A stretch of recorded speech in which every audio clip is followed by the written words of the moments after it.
Good evening and welcome to News 10 on My Fox 10. A Clinton family struggling to accept the deaths of two loved ones now struggles to find enough money for a dual funeral. Cases like the Cabanis are more common than you might think, and your tax dollars are being used to cover the costs of burying people who are broke.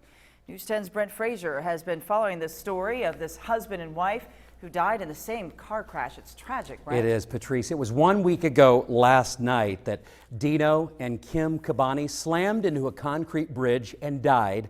Their 11-year-old daughter, Brittany, in the back seat of the car Kim was driving.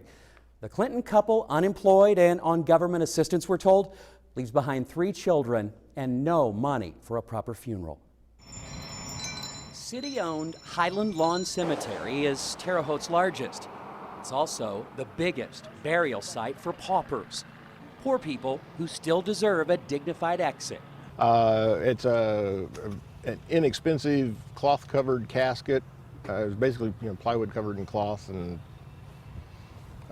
it looks nice for if they do have a service or while they're transporting the deceased. The superintendent of city cemeteries says 4 back rows at Highland Lawn are reserved for pauper burials. The city donates the grave space. The township trustee hands over $900 to a local funeral director who's lucky to break even. Not everybody has, $6,000 or $10,000 to pay for a funeral, and I understand that. Gary Greiner is one of a handful of Terre Haute funeral directors willing to help out with these government-funded burials. It is always cheaper to cremate a body, a service Greiner charges $1,500 for.